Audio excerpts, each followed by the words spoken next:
वाशिम जिल्ह्यामध्ये सलग चौथ्या दिवशी अवकाळी पावसाने हजेरी लावली। वाशिम शहरासह मसला, पेन, किनखेड आणि केशवनगर या परिसरात मध्यम स्वरूपाचा पाऊस पडला। या अवकाळी पावसामुळे शेतकऱ्यांची चिंता वाढली असून हळद, बिजवाई, कांदा आणि ज्वारी पिकाचं मोठं नुकसान झालं।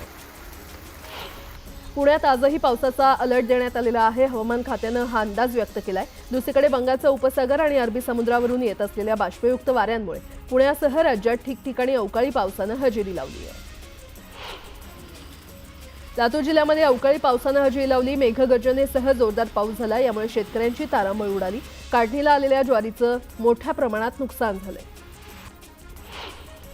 पुण्याच्या मध्यवर्ती भागासह उपनगरात अवकाळी पाऊस झाला। पुण्यातील पेठांमध्ये तसंच कोथरूड परिसरात देखील पावसाच्या सरी बरसल्या। अचानक आलेल्या पावसामुळे नागरिकांची तारांबळ उडाली। पुण्यात पावसाने धुमाकूळ घातला। अचानक आलेल्या पावसानंतर अनेक ठिकाणी वाहतूक कोंडी झाली तर शहरातील 11 ठिकाणी झाडं उन्मळून पडली आहेत। बालेवाडी वादळी वाऱ्यामुळे लोखंडी शेड कोसळून एक व्यक्ती जखमी झालाय। पावसामुळे पुण्यातील जेएम रोड परिसरात मोठी वाहतूक कोंडी झाली। 1 किलोमीटरपर्यंत वाहनांच्या रांगा लागल्याने प्रवाशांना वाहतूक कोंडीचा सामना करावा लागला। वाशिम जिल्ह्यामध्ये झालेल्या अवकाळी पावसामुळे रिसोड बाजार समितीमध्ये शेतकऱ्यांनी विक्रीस आणलेली हळद भिजली। रिसोड बाजार समिती आज 5623 क्विंटल हळदीची आवक तिथे झाली। साताऱ्याच्या महाबळेश्वरसह जावळी तालुक्यात वादळी वाऱ्यासह जोरदार पाऊस झाला। महाबळेश्वरच्या मुख्य बाजारपेठेतील रस्त्यावर पावसामुळे पाणी साचलं। परभणी शहरासह जिल्ह्यातील अनेक भागात अवकाळी पावसाने हजेरी लावली। पावसामुळे काढणीला आलेली हळद आणि जनावरांच्या चाऱ्याचं मोठं नुकसान झालं। हवामान खात्याने वर्तवलेल्या अंदाजानुसार रायगड जिल्ह्याच्या दक्षिण भागात अवकाळी पावसाने जोरदार हजेरी लावली। महाड आणि पोलादपूर तालुक्यात पावसामुळे जनजीवन विस्कळीत झालं। महाडच्या बाजारपेठेत विक्रेत्यांची तारांबळ उडाली तर आंबा आणि काजू या पिकांसह वीटभट्टी व्यवसायाला देखील पावसामुळे फटका बसला। सोलापुरातील बार्शी तालुक्यात झालेल्या अवकाळी पावसाचा द्राक्ष बागांना फटका बसला। वादळी वारा आणि गारपिटीमुळे द्राक्षांचं मोठं नुकसान झालं असून बागायतदारांना मोठा आर्थिक फटका बसलाय। जळगावच्या पारोळा तालुक्यात वादळी वाऱ्यामुळे पिकं जमीनदोस्त झाले आहेत। आडगाव, सावरखेडे, करमाड, मुंदाणे, हनुमंतखेडे, जोगलखेडे आणि तामसवाडी यामध्ये सौम्य गारपीट झाली। त्यामुळे पिकांसह फळबागांचं नुकसान झालं। धाराशिव जिल्ह्यामध्ये पावसाला सुरुवात झाली असून पुढील 3 दिवस पावसाचा अंदाज वर्तवण्यात आलाय। पावसामुळे काढणीला आलेला गहू, हरभरा आणि ज्वारी या पिकांसह आंबा आणि द्राक्षांनाही फटका बसलाय। नांदेडमध्ये हलक्या आणि मध्यम स्वरूपाचा पाऊस झालाय। पावसामुळे अनेक ठिकाणी वीज पुरवठा खंडित झाला। हवेत गारवा आला असला तरी आंब्याच्या बागांचं मात्र नुकसान झालंय। ऐन उन्हाळ्यात राज्यातील अनेक भागात पाऊस पडतोय। दुपारी कडक ऊन, संध्याकाळी गारवा आणि रात्री मेघगर्जना होते। सह्याद्रीच्या या पट्ट्यातील निसर्गाची विहंगम दृश्य एका शेतकऱ्याने टिपलेली आहेत।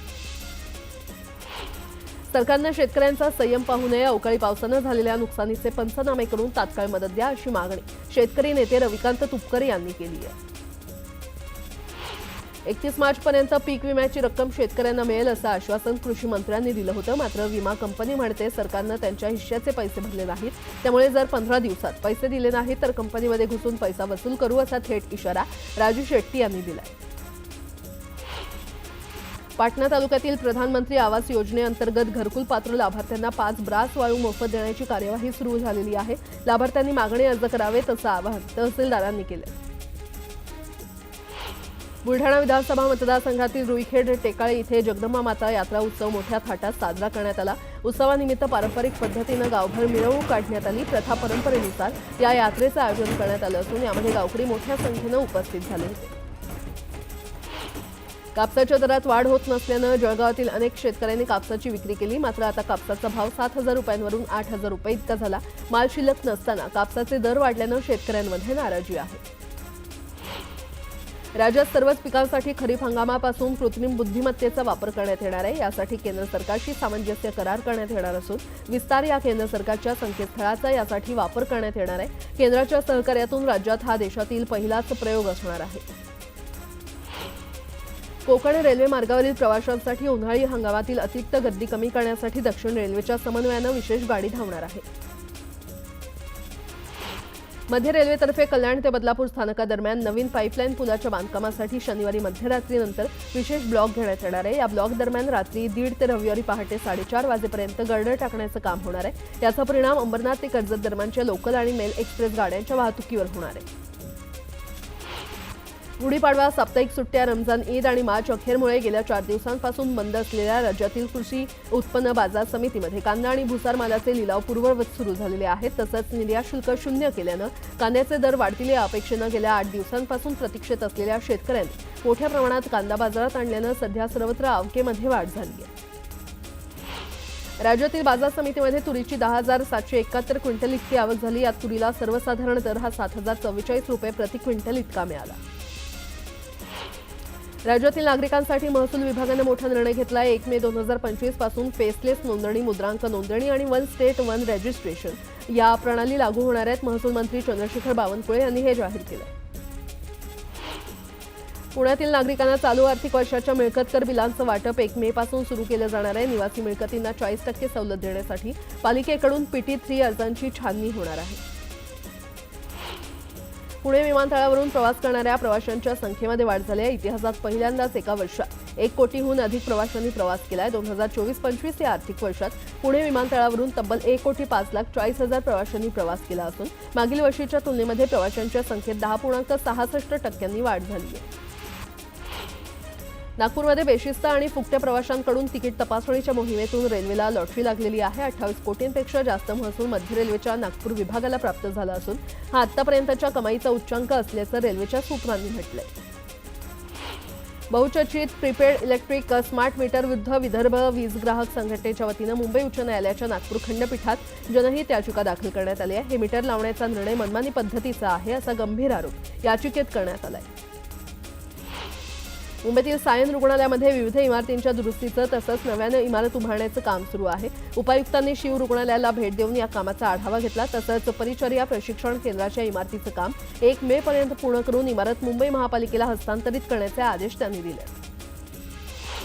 पुण्याच्या कोंढवा येथील कत्तलखान्यामध्ये कोणत्याही प्रकारे नियमांचं पालन केलं जात नाही असा ठपका ठेवत संबंधित कत्तलखाना बंद करण्याबाबत महाराष्ट्र प्रदूषण नियंत्रण मंडळानं महापालिकेला नोटीस बजावली आहे. त्याची गांभीर्यानं दखल घेत महापालिकेनं 15 दिवसात उपाययोजना करण्यात येतील असं पत्र प्रदूषण नियंत्रण मंडळाला दिलं. त्यामुळे सध्या तरी कारवाई टळलेली आहे. मुंबई वर्सोवा खाडीतील पाणी प्रदूषित झालं असून यामुळे येथील मच्छीमारी व्यवसायावर हा परिणाम झालाय. त्याचबरोबर या ठिकाणी अनेक गैरसोयी असल्यानं येथील वर्सोवा जेटीच्या मजबूतीकरण, आधुनिकीकरण आणि मच्छीमारांच्या संरक्षणासाठी केंद्र सरकारनं विशेष आर्थिक पॅकेज जाहीर करावं अशी मागणी मुंबई उत्तर पश्चिम लोकसभा क्षेत्राचे खासदार रवींद्र वायकर यांनी लोकसभेत केली. पुणे विभागाअंतर्गत असलेल्या मुंबई बंगळुरू, पुणे सोलापूर, मुंबई पुणे द्रुतगती मार्गांवरील अपघातांमध्ये घट झाली आहे. हे अपघात रोखण्यासाठी पोलिसांनी केलेल्या उपाययोजनांना यश मिळालंय. पिंपरी चिंचवड शहरातील MIDCतील उद्योगांना प्रक्रिया केलेलं सांडपाणी देण्यात येणार आहे आणि त्यासाठी स्वतंत्र जलवाहिनी टाकण्याचा निर्णय पालिकेनं घेतलाय. हिंजवडीतील राजीव गांधी इन्फोटेक पार्कमधील वाहतूक कोंडीची समस्या सोडवण्यासाठी सुरुवात झाली आहे. MIDC IT पार्कमधील उड्डाण पुलासह पर्यायी रस्त्यांच्या 650 कोटी रुपयांच्या प्रकल्पाचं नियोजन केलंय. यासोबतच